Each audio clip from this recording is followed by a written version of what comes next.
እንደሚወደኝ ይሰማኝ ነበር። እሱ እኮ ሄዶ ቃል ስሜቱንም መግለጽ ይከብደው ነበር። ሞት ከመጣ ለኔ ተውት። ብሩክ ያለበት ግቢ ከዚህ ጀርባ ነው ያለው። አባዬ ግን ምን ሆኖ ነው?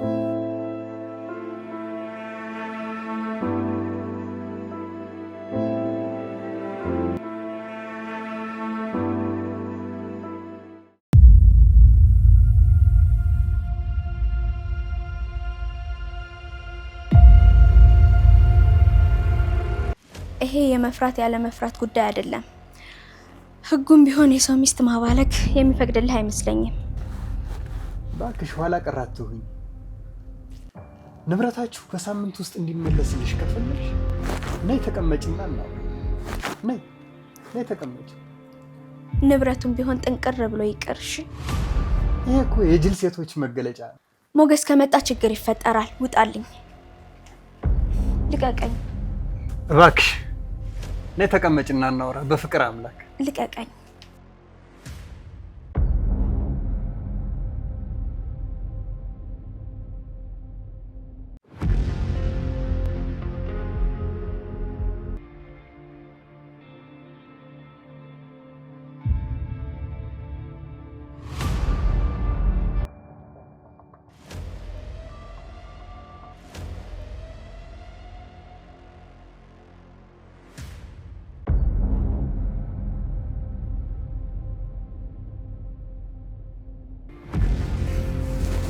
ልቀቀኝ።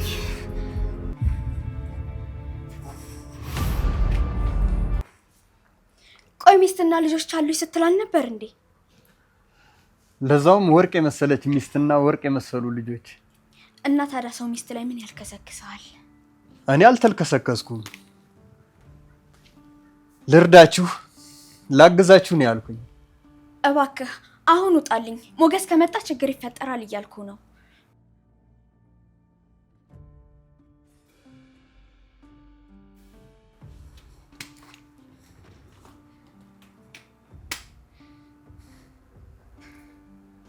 አሉ ላይ ሄሎ ሞገስ፣ ቤት ነሽ አይደል? ደርሰሻል ሳልልሽ? አዎ ገብቻለሁ። አሁን ወደ ሰፈር አካባቢ ነኝ። ምን ይዤልሽ ልምጣ ታዲያ? ምንም ሞገስ፣ አንተ ብቻ ቶሎ ና። እሺ መጣሁ፣ ደርሻለሁ። ባለቤቴ ደርሷል። ቶሎ ውጣልኝ እባክህ።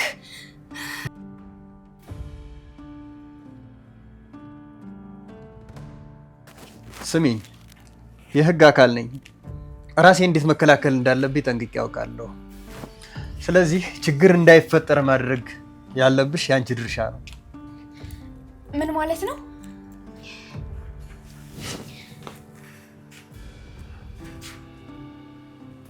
አልወጣም።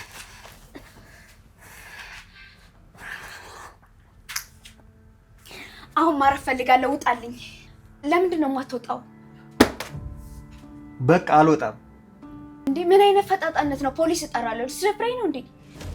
ያልተደረገና ያልተሞከረን ነገር እንደተደረገ አድርጎ በመቁጠር አንድ ንጹህን ሰው ለመክሰስ መሞከር ወንጀል ነው። አረ ስለፈጠረ ውጣልኝ። በእናት በልጆች ይሁንብህ፣ እባክህ ውጣልኝ። ጥሩ፣ የምወጣልሽ አንድ ነገር ለማድረግ ከተስማማን ብቻ ነው። እሺ፣ አሁን ግን ውጣልኝ እባክህ። ነገ በምልሽ ቦታ ትመጫለሽ። እሺ፣ ችግር የለውም እመጣለሁ። አሁን ግን እባክህ ቶሎ ውጣልኝ። ቃል ማጠፍ ወንጀል ነው። አላጥፍም። አሁን ግን ውጣልኝ እባክህ።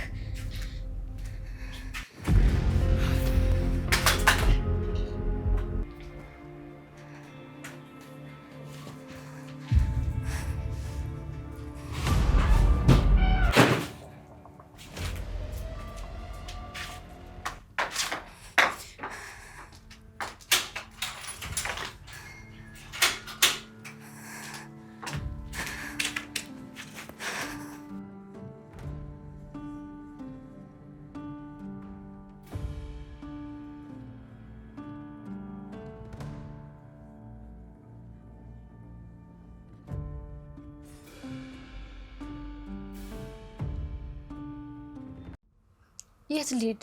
ጸበል ሂጄ ልቆይ እንዴ? እሱ ሻሻልሽ አይቀርም።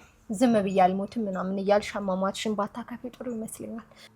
ዝና እንደሆነ በጭራሽ አይለቀሽም። እንደውም ይዘሻት ነኝ ምናምን እያለኝ ነበረ። ምን እንደማደርግ አላውቅም። ምን ላድርግ ትይኛለሽ እንዴ? ወስደሽ ልትሰጪኝ ነው? ከመረረ ይቀራል። ሁለታችን ከምንሞት አይሻል? ሁለታችንም ከምንሞት ምን እኔ ልሙት? እኔ አይደለም የማስገድልሽ፣ ስራሽ ነው የሚያስገድልሽ። ግን ምንም ቢሆን እህቴ ነሽ፣ አሳልፌ አልሰጥሽም። ቤት ነኝ ቤት የለችም ብየዋለሁ። ስለዚህ የሆነ ቦታ ጥፊ። እሺ የት ልሂድ? የትም ብለሽ ሂጂ፣ ካልሆነ ዝና ይገልሻል። እንደሚያጠፋሽ ነግሮኛል እኮ። የት ልሂድ? ጸበልም ቢሆን ሄደሽ ቆይ። ስራዬስ? እና ትሞቺ? እስካሁንም እኮ በህይወት ያለሽው ዝና ስለተፈታ ነው እንጂማ ይሄኔ ካሌብ ሸኝቶሽ ነበር። ምን ስል ነው እንደዚህ አይነት ነገር ውስጥ የገባሁት? እሱ አሁን ምንም አይጠቅምሽም። የለችም በይው በቃ። እኔ ስራዬን ትቼ የትም አልሄድም። ቆይ ቢያገኝሽስ? ብቻ እኔ ከደሙ ንጹህ ነኝ። እሺ አያገኘኝም። እሱ ምን ሊያደርገኝ እንዳሰበ ደግሞ አንቺ ትነግሪኛለሽ። አሁን ወደሱ ልሄድ ነው። የለችም እለዋለሁ። ይሄንን ግን ደውለት አቁጣሪልኝ። እሱማ አንጠልጥለሽ እንድታመጫት ነበር ያለኝ። ብቻ ዝና ምንም ቢሆን አይለቅሽም፣ ያጠፋሻል። ያው እኔ ደግሞ ምን አደርጋለሁ? እህቴ ነሽ፣ አሳልፌ ልሰጥሽ አልችልም። መቶ ካዘሽ ግን የለውበትም። ነፍስ ይማር።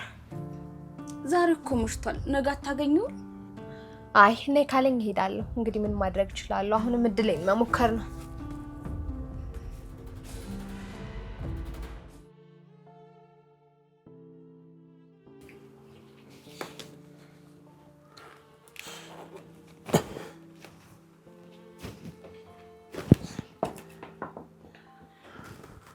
መድብል አዲስ ነገር አለ እንዴ? ፊትክም እኮ ጥሩ አይደለም። አዎ አዲስ ነገር አለ። ያው እንደባለፈው ቀድሜ ነግሬሽ እንዳትጓጉ ብዬ ነው እንጂ አዲስ ነገር አለ። ስለ ጋሼ ነው? አዎ። ምን አገኛችሁ? ምንድነው? ንገረኛ። ቅድስት እርግጠኛ አይደለሁም፣ ግን በምሳሌ ሰበብ ሊኖር የሚችልበትን ስፍራ ሳናገኘው አልቀረንም። እንዴ ጋሼ ያለበትን ነው መድብል? ጥርጣሬ ነው ቅድስት። ዛሬ እኩለ ሌሊት ላይ ቀጠሮ አለን። የቻልነውን እንሞክራለን። እና ጋሼ ያለበት ቦታ ልትሄዱ ነው? አዎ ወንድሜን ሬሳውንም ቢሆን አግኝቼ ከሞትኩኝም እሞታለሁ። ኧረ በስመ አብ በል መድብል። እንዴ የሰይጣን ጆሮ ይደፈን። ምን ሆነ ነው? ቅድስት ሰይጣን ደግሞ ምን ጆሮ አለው? ይልቅ አንድ ነገር ቢፈጠር ምሳሌን አደራ። ለምሳሌ ያለሻት አንቺ ነሽ። መቼም አንቺ አደራ የምትበይ ሰው አይደለሽም። ኧረ መድብል እንደዛ አትበል። ብሩክንም አንተንም ክፉ አይንካችሁ። እኔ የምልሽ ብሩክን ተወጂው ነበር እንዴ?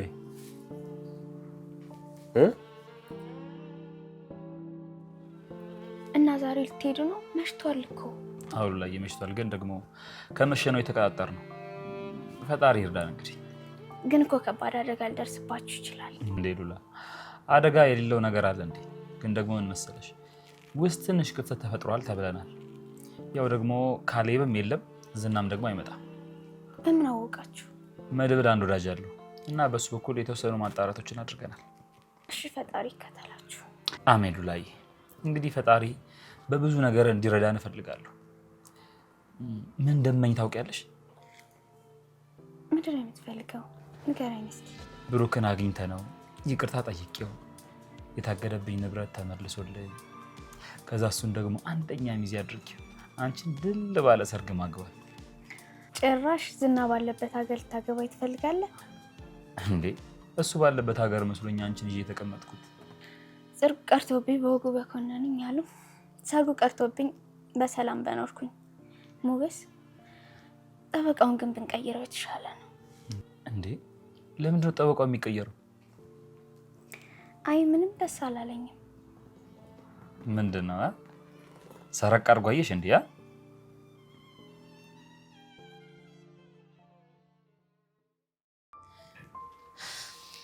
ሃይመድ ብሩክን ትወጂዋለሽ ነው ያልከኝ? ብሩክን ካልወደድሽው ለምንድን ነው ያን ያህል መስዋዕትነት የከፈልሽው? አሁንስ ለምንድን ነው ይሄንን ሁሉ መስዋዕትነት እየከፈልሻለሽ? አሰሬ ስለነበረ። ምሳሌም እኮ አሰሬ ናት። ደግሞ በወዶም ልነግረው አልችልም። ወንድሜን አውቀዋለሁ። በሴት ምርጫ ላይ በፍጹም አይሳሳትም። በህይወቱ የተሳሳተው ማህሌትን ለትዳር የመረጠ ጊዜ ነው። በእርግጠኝነት የምነግርሽ ነገር ደግሞ ቢኖር አንቺ ለብሩክ ትገቢዋለሽ ነው ብለክ ነው መድብል። ግን አይዞሽ ቅድስት ንገሪኝ። እኔ እንደሆነ ብዙ የህይወት ሚስጥር የገባኝ ሰው ነኝ። ንገሪኝ። እንደሚወደኝ ይሰማኝ ነበር።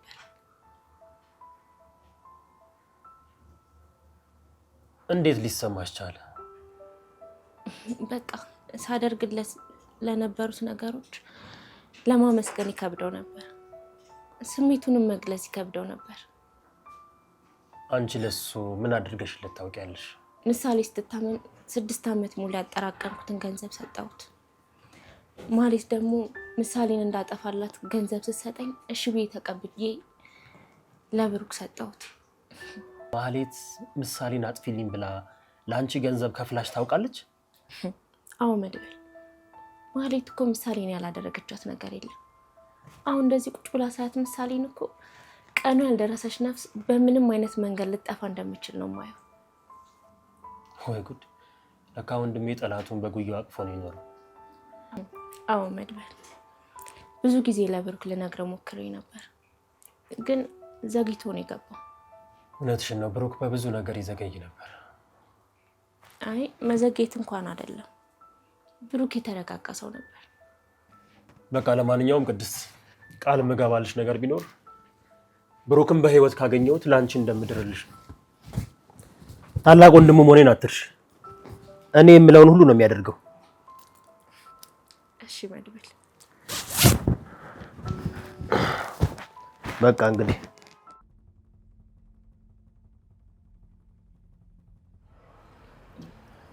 ቆይ ውስጥ ያለው ሰው ምን ያክል ይታመናል? በዚህ ስራ እምነት የለም።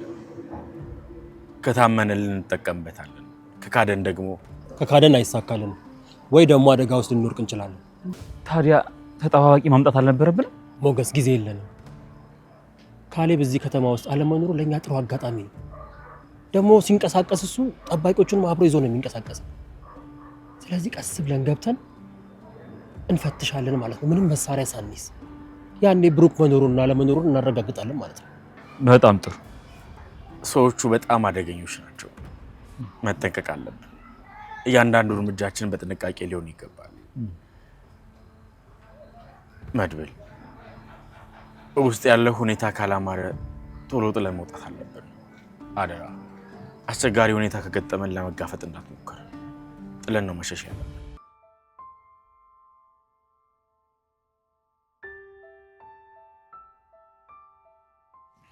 ቅድስትዬ፣ ባለፈው የገዛሽልኝ ጆሮ ጌጥ እንዴት እንደሚያምር! እውነት ደግሞ ሲያምርብሽ ራሱ ካንቺ ጋር። አዎ ቅድስትዬ፣ ጓደኞቼ ራሱ ሲያምር እያሉኝ ነበር። አረ እውነት ብዙ ነው የምገዛልሽ፣ ብቻ ብር ላኪ። እሺ ቅድስት፣ ግን እኛ ስንተኛ በዛው ብንቀርስ? ማለት ከእንቅልፋችን ሳንነሳ ነው። እንደዛ ከሆነማ ሞትን ነው የሚባለው። ሞትና እንቅልፍ አንድ ነው ሲባል አልሰማሽ? አንድ አይደለም ቅድስትዬ። እንዴት ነው አንድ የማይሆነው? ስንሞት እኮ የሞቱ ሰዎችን እዛ ሄደን እናገኛቸዋለን፣ ስንተኛ ግን አናገኛቸው። አይ ምሳሌ፣ ስንሞት እኮ እዚህ ያለንን እውቀት ይዘን አንሄድም። በቃ እዛ ስንሄድ ሌላ ዓለም ነው የሚሆንብን። በቃ ሌላ ሰዎች ነው የምንሆነው። ማለት አልገባኝም ቅድስትዬ። በቃ ይቅርብሽ፣ ተይው እሺ ምሳሌ። እሺ ተረት ንገሪኝ። ተረት? ምን አይነት ተረት? አንቺ ደስ ያለሽ። እኔ ደስ ያለኝ ተረት። እሺ ተረት የመሰረት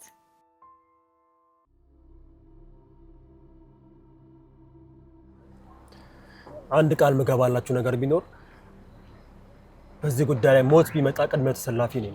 ምክንያቱም ለወንድሜ ስል እኔ ሞቼ ወንድሜ ቢኖር በጣም ነው ደስ የሚለኝ።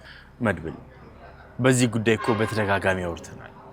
ምንም አይነት የህይወት መስዋዕትነት መክፈል አያስፈልግም። ውስጥ ያለው ሰው በየት በኩል መግባት እንዳለብን ነግሮናል አይደል? ሳይሆኑ አጥር ዘለን እንገባለን። ውስጥ ያለውን ሁኔታ በጥንቃቄ እንቃኛለን። እኔ የምለው ይህን ውሳኔ ከመወሰናችን በፊት ለምን ውስጥ ያለው ልጅ የብሩክ መኖር አለመኖር እንዲያረጋግጥልን አድርግ። ከዛ በኋላ ሞትም ቢሆን ችግር የለውም። ሞገስ አስበነው ነበር፣ ግን ይሄ ልጅ ውስጥ ላይ ታዛዥ ነው። በራሱ መንቀሳቀስ ደግሞ አይችልም። በስልክ እንኳን ፎቶ ለከንለት ሊረዳን አልቻለም። እቺ ክፍተት እንኳን ለመፍጠር ያደረግነው ሰው በሰው ነው። ካሌብ የሰዎቹን ስራቸውን ብቻ ሳይሆን አይምሯቸውንም ጭምር የተቆጣጠረ ትንሽ ስህተት ለሞት ሊያደርሳቸው ስለሚችል ምንም ነገር ላይ ሊተባበሩን ፈቃደኛ አይደለም። ውስጥ ያለው ልጅ ሊተባበረን የሚችለው በዚህ ብቻ ነው። በየት በኩል መግባት እንዳለብን መጠቆም ብቻ። ፊት ለፊት ካገኘን በጥይት ተኩሶላ ሊገድለን ይችላል። እሺ አሁንም ድጋሚ ልነግራችሁ የምፈልገው ሞት ከመጣ ለኔ ተውት፣ ለኔ ብቻ ተውት። አረ መድብል አያምጣው ነው የሚባለው። መድብል ሞት ወደ ማን በምን መንገድ እንደሚመጣ አይታወቅም። ደግሞ በዛ ላይ ለአንተ ያድርገው ለኔ ያድርገው የምንባባለው ጉዳይ አይደለም። ይገባኛል፣ ግን አጋጣሚው ከተፈጠረ ሞቱ ለኔ ይሆናል። እኔ የምፈልገው ወንድሜ ነው ሞገስ፣ አንተ ደግሞ ጓደኛ፣ አንተ ደግሞ ለኔ ብለን፣ ስለዚህ ቃል እንገባባለን ማለት ነው።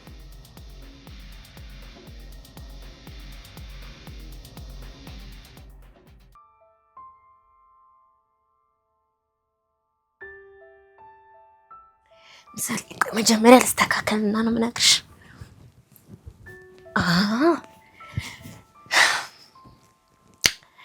እና አንድ የ70 ዓመት እናት ነበሩ።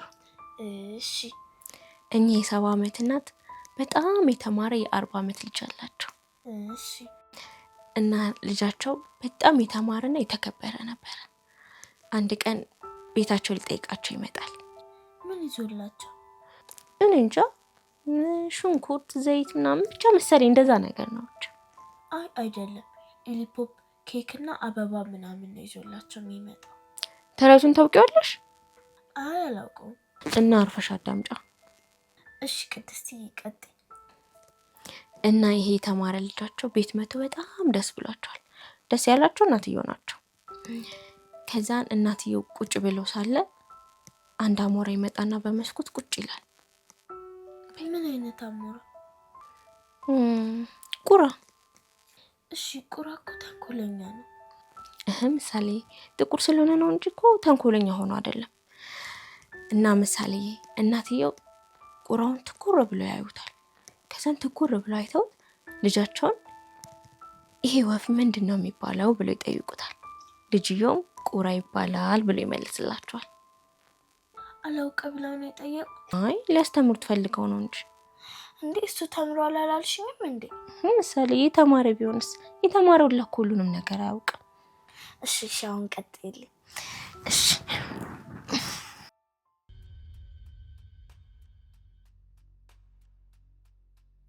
ችግር ቢፈጠር አንዳችንን ጥለን አናፈገፍግ። በሞት ሸለቆ ውስጥ እንኳን ብንሄድ ላናፈገፍግ ቃል እንገባለን። ቃል እንገባለን።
እናትየው ይሄ አሞራ ምንድን ነው የሚባለው ብሎ ልጅየውን ይጠይቁታል። ከዛ ልጅየው ደግሞ እማዬ ይሄ ቁራ ነው የሚባለው ብሎ ይመልስላቸዋል። እናትየው ትንሽ ይቆዩና ልጄ ይሄ ወፍ ስሙ ምን ይባላል ብሎ ይጠይቁታል። ልጅየውን በንዴት እማዬ ቁራ አልኩሽ እኮ ቁራ ነው የሚባለው ብሎ ይነግራቸዋል። አንድ ጊዜ ከነገራቸው ለምን ደጋግሞ ይጠይቁታል? ምሳሌ ተረቱ እስኪያልቅ ሲጠብቂ እሺ አሁን ንገሪኝ ቅድስትዬ። ከዛን እናትየው ለሶስተኛ ጊዜ የኔ ልጅ የዚህ ወፍ ስም ማን ይባላል ብሎ ድጋሚ ጠይቁታል። ልጅየው በዚህ ጊዜ በብስጭት ዲማዬ ለስንት ጊዜ ነው የምነግርሽ? ቁራ ይባላል ብዬ ነገርኩሽ እኮ ብሎ ተቆጥቶ ይነግራቸዋል። እናትየውም ትንሽ ቆየት ብለው የኔ ልጅ የዚህ ወፍ ስም ግን ማን ይባላል ብለው መልሰው ይጠይቁታል። በዚህ ጊዜ ልጅየው በጣም ይናደዳል። በቃ በብስጭት ሆኖ እማዬ ስንት ጊዜ ነው የምትጠይቂኝ? ቁራ ይባላል ብዬ ነገርኩሽ አይደል እንዴ ብሎ አመነጫጭቋቸው ጥሏቸው ወደ መኝታ ክፍል ይገባል። እናቱ ላይ ጮህባቸዋል። ምን አይነት ባለጌ ሰው ነው? እንዴ ቀላል ምሳሌዬ። እሺ ከዛስ? ከዛማ ልጅ ወደ መኝታ ክፍሉ ሲገባ አንድ ነገር ያገኛል። ምን?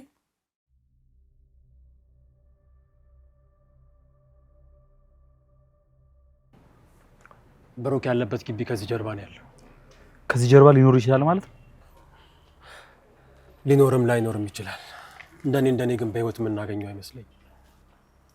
ምክንያቱም አይጠቅማቸው፣ ክዷቸዋል። ለካደ ሰው ደግሞ ቅጣቱ ሞት ነው። ይህን ጊዜ እያሰቃዩትም ሊሆን ይችላል። እኔ እነዚህ ሰዎች በሚገባ አውቃቸዋለሁ። እንዲህ በቀላሉና በፍጥነት ሰው የሚገድሉ ሰዎች አይደሉም። እያንዳንዱ አካልን ሽጠው ሲጨርሱ ምናልባት ጥቅም አልባ የሆንክ ከመሰላቸው ብቻ ነው ሊገድሉ የሚችሉት። ይህ ማለት ጊዜ ይኖራል ማለት ነው። እስር ቤት እያለው የካሌብ ሰው አጫውቶኛል። ያሰሯቸውን ሰዎች አይናቸውን፣ ጥርሳቸውን፣ ኩላሊታቸውን እያወጡ ለትልቅ ገበያ እንደሚያቀርቡ ነግሮኛል። ስለዚህ ወንድሜ በህይወት ቢኖር እንኳን ሞትን የሚያስመኘው ቅጣት እያሰቃዩት ሊሆን ይችላል። እንዴ በህይወት መኖር እንኳን ካወቀን ይሄ ለኔ በጣም ትልቅ ነገር ነው። ስለዚህ አሁን መግባት ይኖርብናል።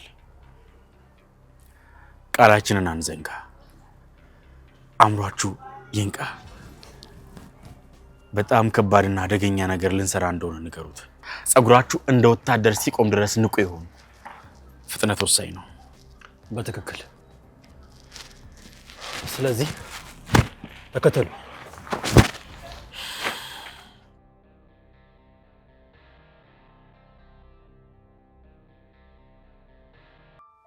ከዛ ልጅየው የእናትየው መኝታ ክፍል ይገባል። ልክ እዛ ሲገባ የሆነ ነገር ያገኛል። ምንድን ነው ያገኘው? ያገኘው ምን መሰለሽ? እናትየው ልጅ እያሉ የሚጽፉበት ማስታወሻ ደብተር ነበራቸው። እሺ እያነበበ እያለ ድንገት የሆነ ቦታ ላይ ሲደርስ ድንግጥ ብሎ በትኩረት ማንበብ ይጀምራል። ሲያነብ ምን አገኘ? ከዛ ምን ይላል መሰለሽ? ልንገርሽ። ዛሬ ብቸኛ ወንድ ልጄ እንዲህ ብሎ ጠየቀኝ ይላል። አንድ ቁራ መስኮት ላይ ቁጭ ብሎ ነው። እማዬ ይሄ ነገር ምን ይባላል ብሎ ይጠይቃቸዋል።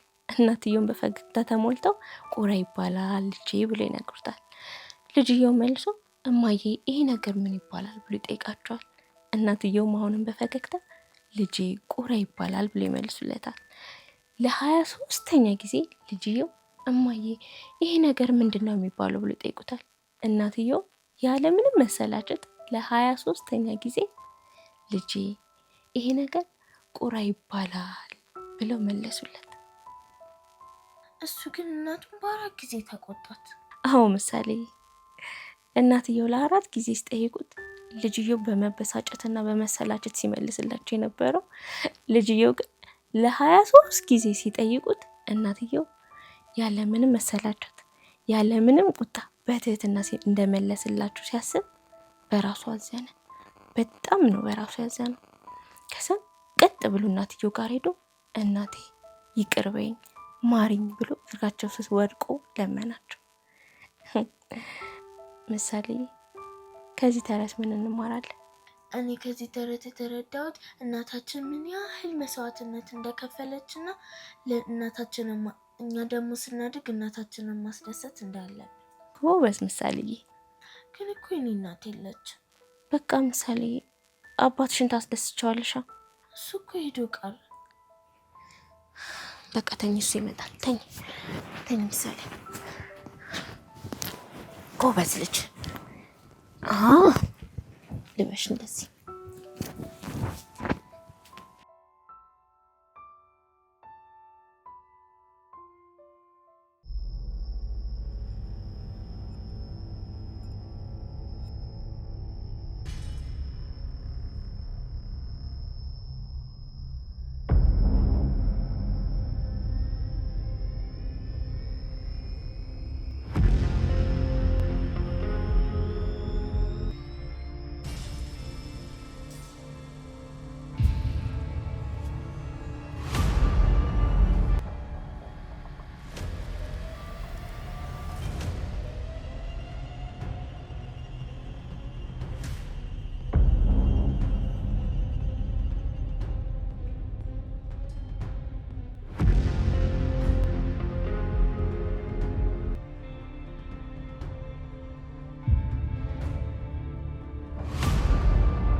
ሄሎ፣ ምን ነው ዝና? በሰላም ነው? በዚህ ሰዓት 6 ሰዓት ሆኗል እኮ።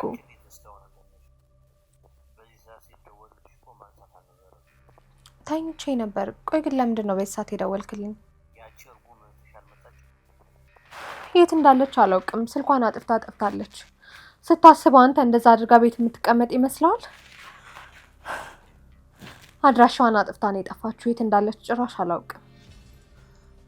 ስለ መድብል የሰማሽው ነገር አለ እንዴ? እሺ፣ ምን ነው? ምን ተፈጠረ? ማለቴ ለምን ጠየከኝ?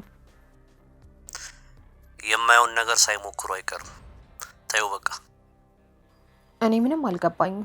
ታዩ ምንም አይገባሽም። እስኪ አንድ እድል እነ መድብል ጋር ስልክ ደውለሽ ማረጋገጥ ትችያለሽ? ምኑን ነው የማረጋግጠው? በዚህ ሰዓት ቤት መሆናቸውን። በዚህ ሰዓት ማን ጋር እደውላለሁ? ማንስ ይነግረኛል? በቃ ስልኩን ዝጊው።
አንቺ ትልቅሽ አሁን ለምን ልሽወሽ?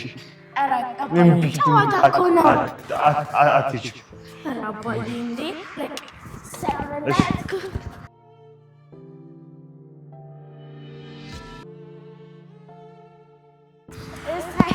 ቀስ እያልሽ ቁሚ በቃ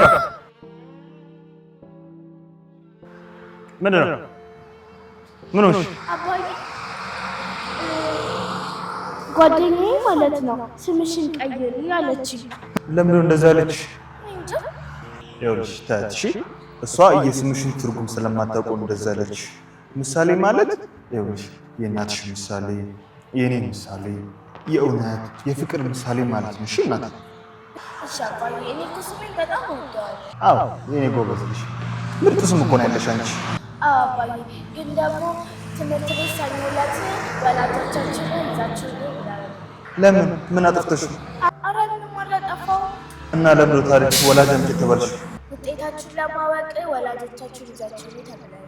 እሺ እና የኔ ልጅ ታኮርኛለሽ አይደል? አዎ አባዬ ግን ሌላ ሰው አንደኛ ስለወጣ እኔ አንደኛ መውጣት አልችልም። እንዴ ምሳሌ ማን ነው አንደኛ እንጂ ያልወጣልሽ? ደደብ ነሽ። ይኸውልሽ አንቺ ብቻ ትምህርትሽ ላይ ጎበዝና ጠንካራ ነኝ እንጂ አንደኛ መውጣትሽ ግዴታ አይደለም። እሺ ናት። እሺ አባዬ አንደኛ ከወጣሁ እንደምትገዛለኝ እንዴ የፈለግሽውን ነው መገዛለሽ፣ የፈለግሽው ነገር። እሺ ግን ያኔ አልገዛለሽም ካልከኝ እወጣለሁ። ችግር የለም እናቴ የፈለግሽው። እሺ እሺ አባዬ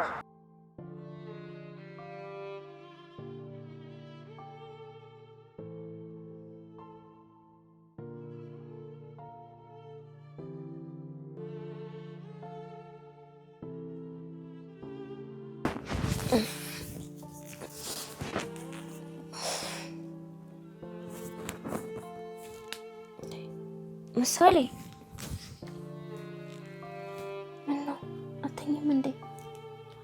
አባዬ ግን ምን ሆኖ ነው? አሁን በዚህ ሰዓት ስለ አባትሽ ታስቢያለሽ? አው ቅድስትዬ አውቀሽ ነው አይደል ታይላንድ ሄደዋል አልሽ? ምን ማለት ነው ምሳሌ? በአሁን አርፈሽ ተኝ፣ በቃ ተኝ። እምቢ አልተኛም፣ አባዬ ናፍቆኛል። እኔም ናፍቆኛል እኮ ምሳሌ። በቃ እሺ እሱ እስከሚመጣ ድረስ እኔና አንቺ እንደ እናትና እንደ ልጅ ቅፍቅፍ ብለን እንተኛ። እምቢያው እንደሆነም ከዚህ በኋላ አልተኛም። አባዬ ካልመጣ ምግብ አልበላም። ምሳሌ ይመጣል አልኩሽ አይደል እንዴ? በቃ አሁን ተኝ። መቼ ነው የሚመጣው? ወይ ደግሞ ቀኑን ንገሪኝ፣ ካለዚያ ደግሞ በስልክ አገናኝ። የሚመጣው ቀን ሐሙስ፣ በቃ ሐሙስ ይመጣል። እሺ ሐሙስ እኮ ነገ ነው። ወይ ነገ ሐሙስ ነው እንዴ? አይደለም በቃ እሺ በዛኛው ሐሙስ ማለቴ ነው። እሺ በአሁን ተኝ፣ እኔ ቅፍል አድርግሽ ነኝ ምሳሌ ብሳ አድርጊ በደንብ እጅሽን ግታች።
ሄሎ ዳጣ። አንቺ ሉላ ምን ሆነሽ ነው? ደህና ነሽ? በሰላም ነው? ደህና ነኝ ዳጣ። ከመሸ ደወልኩ። አዎ ግን አልተኛውም ነበር። ምን ሆነሽ ነው? ሞገስ ስልኬን አያነሳም። እንዴ ከምር ኦፕሬሽኑን አደረጉት እንዴ? እኔ እንጃ ዳጣ፣ ጨንቆኛል። እዛ ሄዳለሁ ብሎኝ ነው ከመሸ የወጣው። ዛሬ ወንድ ወጥቷቸዋል። ሉላዬ ከምር የቡራን ደህንነት ራሱ ከሰሞኑ በጣም ነው የማደንቃቸው። አልነገሩሽም ነበር? ነግረውኛል፣ ግን ያው ዝና ስለተፈታ እኔ ወደዛ ሰፈር ፊቴን አዙሬ አልተኛም ብያቸዋለሁ። እንኳን ልመጣ። አንቺ ትሻያለሽ። አይ ሉላዬ የፈራ ብዙ አመት ይኖራል። በእርግጥ በዚህ ድቅድቅ ጨለማ ነው አብሬያቸው ብሆን የበለጠ ሸክም ነው የምሆንባቸው። ዳጣ እስኪ የመድብል ስልክ አለሽ አይደል? ደውይና ጠይቂው። እንዴ ምን ብዬ ነው የምጠይቀው? ደህና ናችሁ ወይ ብለሽ ጠይቂና ደውለሽ ንገሪኝ። ለእኔ በዚህ ሰዓት ላያነሳልኝ ይችላል። ወይ ቁጥሩን ልላክልሽ? እሺ አሁን ላኪልኝ። ፒስ በቃ ልክልሻለሁ። አይዞሽ ምንም አይሆንም። እሺ እንቺ አንዳንዴም እስኪ እንደዚያ ይስሩ። በቃ አታስቢ። እሺ